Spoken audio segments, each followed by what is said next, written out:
Welcome back. This is part 4 of this video series on the process of writing a college essay, where I'm working my way through a real college essay assignment. In the last video, I showed you the outline document I used to organize my thoughts and follow up on research sources. And that ended with me just about to start writing my first draft. So I've gone and done that. And in this video, I'm going to show you what I ended up with and talk about some of the issues that came up during the writing process. Here's how I started the draft. I had my exported outline notes in a document pane in the right and my draft document on the left. Sometimes I worked in full screen mode, but most of the time I worked like this. One of the things I did not do, but which I could have done, is break down the paper sections in the binder beforehand, where you would create separate documents for each section and work on them separately. For longer projects, this is certainly what I do, but the page limit for this assignment is only 4 to 5 pages, so it's actually quite short. And I had a good idea of what I wanted to do going in, so it was manageable for me to try a first draft where I just wrote it straight through, from beginning to end, and that's what I did. Rather than walk you through the whole thing, let me just show you an outline of the draft and put them up side by side so you can see what sections of the draft correspond to what sections of the outline. It's a pretty standard argumentative essay structure, with a main argument followed by a set of objections and replies to those objections. The outline shows the premises of the main argument, but in the body of the essay, these become section headings because each of these needs to be substantiated. The bulk of the essay consists in offering supporting reasons to persuade the reader that the key claims are true, or at least plausible. Now, in the last video, I said that I was going to try to integrate objections and replies into the presentation of the main argument. But when I started writing up these sections, I quickly changed my mind, mostly for efficiency and clarity reasons.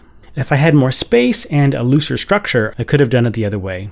But here I decided to separate out not only the objection section, but also the reply section. I wouldn't write this way for, say, a magazine article, but for an argumentative college research essay, it's very efficient and it has the benefit of being clear about the argument structure. Now let me make a few points about this first draft. First, notice that it has no citations in it. With the first draft, you don't want the flow of your writing to be interrupted too much by worrying about how to document your claims. If you've done your research in advance, you should have a good idea of whose ideas you're borrowing from when you're writing. But unless your draft involves working with direct quotations, or you're calling out a particular source by name, you can save your citations for a separate stage of the writing process. Another point to note is that this draft overshot the page range by a good margin. The assignment asked for an essay of 4 to 5 double-spaced pages. What I have here is 8 double-spaced pages. So let's talk about what you do when you find yourself going long in your draft. First, you should know that going long is very, very common in essay writing.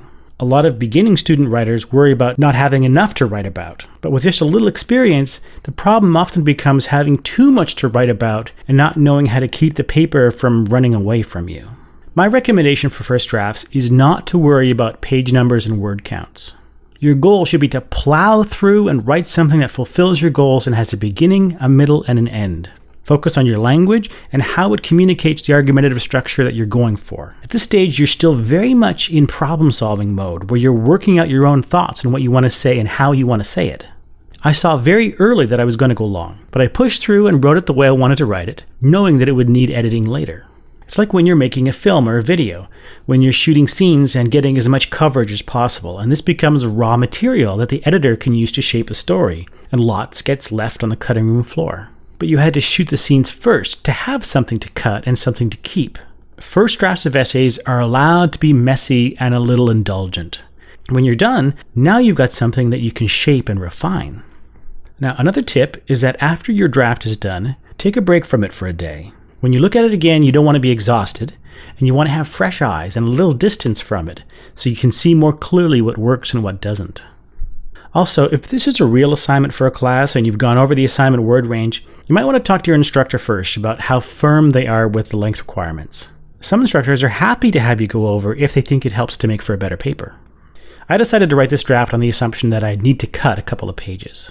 Now, when you're cutting, you need to be aware of what sorts of cuts are matters of style and presentation, and what sorts actually affect the substance of your argument. Style cuts involve deleting unnecessary words or sentences or paragraphs that don't affect the overall argument structure.